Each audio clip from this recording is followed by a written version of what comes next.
మరో బ్రేకింగ్ చూస్తే Hindupuram municipal vice chairman పీఠంపై ఉత్కంఠ అయితే నెలకొంది. మున్సిపల్ వైస్ చైర్మన్ పదవి కాలం 4 ఏళ్లు పూర్తి కావడంతో అవిశ్వాస తీర్మానానికి కౌన్సిలర్లు రెడీ అయ్యారు. ఇప్పటికే అవిశ్వాస తీర్మానంపై కౌన్సిలర్లు సంతకాలతో ఆమోదం తెలిపారు. ఇక మున్సిపాలిటీలో మొత్తం 38 మంది కౌన్సిలర్లు ఉన్నారు. టీడీపీకి 22 మంది కౌన్సిలర్లు, వైసీపీకి 16 మంది సభ్యులు మద్దతు ఉంది. దీంతో 16 మందిని వైసీపీ నేతలు క్యాంపుకు తరలించారు. అయితే ప్రత్యేక సమావేశానికి 27 మంది సభ్యుల కోరం తప్పనిసరి అనే నిబంధన పెట్టారు. దీంతో ఈ సీటుపై అటు టీడీపీ ఇటు వైసీపీ నేతల్లో ఉత్కంఠ అయితే నెలకొంది.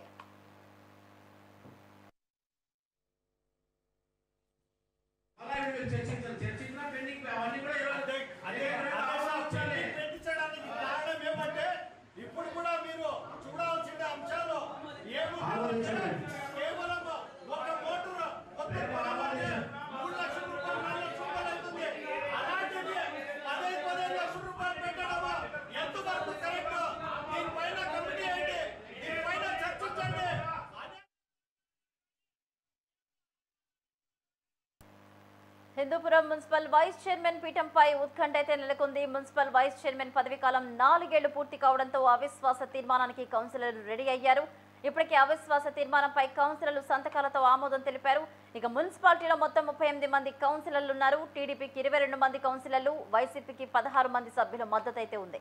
దీంతో 16 మందిని వైసీపీ నేతలు క్యాంపుకైతే తరలించారు. అయితే ప్రత్యేక సమావేశానికి 27 మంది సభ్యుల కోరం తప్పనిసరి అనే నిబంధన పెట్టారు. దీంతో ఈ సీటుపై అటు టీడీపీ ఇటు వైసీపీ నేతల్లో ఉత్కంఠ అయితే నెలకొంది. ఇదే అంశానికి సంబంధించి మరిన్ని అప్డేట్స్ మా ప్రతినిధి నారాయణ స్వామి అందిస్తారు. నారాయణ స్వామి,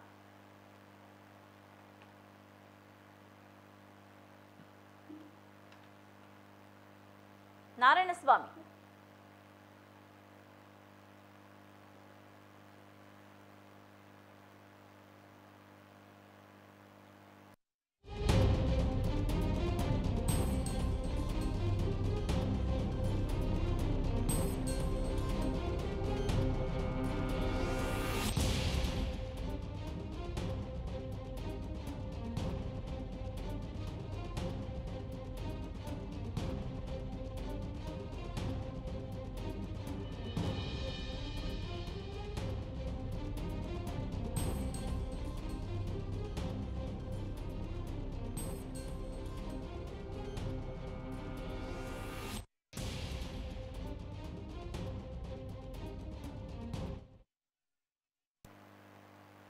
హిందూపురం మున్సిపల్ వైస్ చైర్మన్ పీఠంపై ఉత్కంఠ నెలకొంది. ఇదే అంశానికి సంబంధించి మరిన్ని అప్డేట్స్ మా ప్రతినిధి నారాయణ స్వామి అందిస్తారు. నారాయణ స్వామి, సత్యసాయి జిల్లా హిందూపురంలో వైసీపీ వైస్ చైర్మన్ దేవేంద్రపై అవిశ్వాస తీర్మానం పెట్టనున్నట్టు టీడీపీ వర్గాలు తెలుస్తున్నాయి. పదవీ కాలం 4 ఏళ్లు పూర్తి కావడంతో వైస్ చైర్మన్ గిరిపై టీడీపీ గురిపెట్టినట్లుంది. హిందూపురం మున్సిపాలిటీలో 35 మంది కౌన్సిలర్లు ఉండగా వైస్ చైర్మన్ అవిశ్వాసానికి తీర్మానానికి 27 మంది కౌన్సిలర్లు అవసరం అవుతుంది. ప్రస్తుతం కౌన్సిలర్లు ఎంపీ ఎమ్మెల్యేతో పాటు కలుపుకుంటే టీడీపీకి 22 మంది అనుకూలంగా ఉన్నారు. వైసీపీకి 16 మంది ఉన్నారు అనుకూలంగా.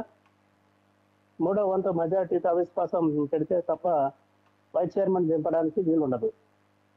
వైసీపీ 16 మంది కౌన్సిలర్ల అవిశ్వాస తీర్మానానికి గైర్హాజరు అయ్యేటట్లు కనిపిస్తుంది. వైసీపీ కౌన్సిలర్లు గైర్హాజరు కాకపోతే అవిశ్వాసం తీర్మానం వాయిదా పడే ఛాన్స్ ఉందని తెలుస్తుంది.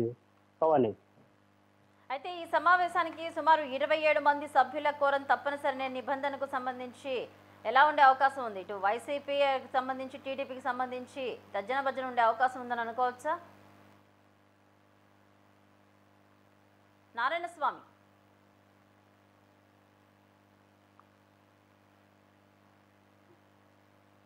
నారాయణ స్వామి చెప్పండి. అంటే ఇద్దరి ఒకవైపు నుంచి అంటే 27 మంది సభ్యుల కోరం తప్పనిసరి అనే నిబంధనకు సంబంధించి ఇటు వైసీపీ కానీ టీడీపీ కానీ తర్జన భర్జన అయ్యే అవకాశాలు ఉన్నాయా అని అనుకోవచ్చా? దాదాపు వైసీపీ కౌన్సిలర్లు గైర్హాజరు అయ్యేటట్లు కనిపిస్తుంది. ప్రస్తుతం 3వ వంతు మెజార్టీతో అవిశ్వాసం తీర్మానం పెడితే తప్ప వైస్ చైర్మన్ దింపడానికి వీలుండదు. కౌన్సిలర్లు దాదాపు ఇప్పటికే కార్యాలయానికి రావడం మానేసినట్లు తెలుస్తుంది. Bhavani, right, thank you Narayana Swamy.